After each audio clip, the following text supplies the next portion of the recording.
I'm Kevin Cirilli. It's time for your weekly rewind. Mr. Speaker, the President of the United States. President Biden delivered his State of the Union address, drawing a contrast between himself and his predecessor, former President Donald Trump. My predecessor and some of you here seek to bury the truth about January 6th. I will not do that. This is the moment to speak the truth and to bury the lies. Here's the simple truth. You can't love your country only when you win. In the remarks, Biden took aim against Republicans on everything from the economy, tax cuts, women's reproductive health, the Supreme Court, and immigration. During one heated moment, he sparred with Congresswoman Marjorie Taylor Greene in the audience and addressed the parents of Laken Riley, the young woman who was murdered by an undocumented immigrant. Lincoln Riley, an innocent young woman who was killed by an illegal. That's right. But how many of the thousands of people being killed by illegals? Senator Katie Britt delivered the Republican response to the State of the Union address from her kitchen counter. And so tonight, the American family needs to have a tough conversation, because the truth is, we're all worried about the future of our nation. Voters headed to the polls in more than a dozen states for Super Tuesday. President Biden and former President Trump dominated their primary races, winning big in states like Alabama, Arkansas, Colorado, Massachusetts, Oklahoma, Texas, and Tennessee. Well, thank you very much. They call it Super Tuesday for a reason. This is a big one. A notable 18.9% voted uncommitted against Biden in Minnesota, a protest against the president's stance on Gaza.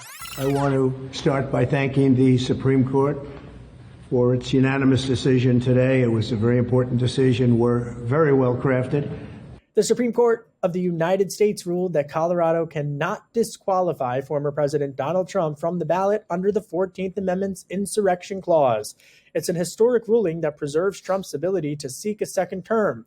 The court ruled that Congress, not the states, have the exclusive authority to enforce the 14th Amendment that would disqualify federal candidates.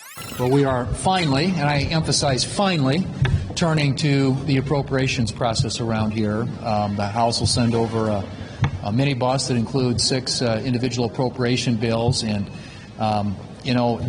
remember, the fiscal year started October 1st. We are well into this fiscal year and still trying to fund the government.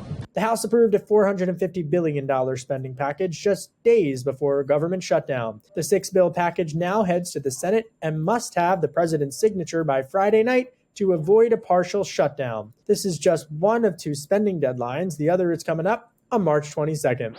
I am filled with the gratitude for the outpouring of support we've received from all across our great country.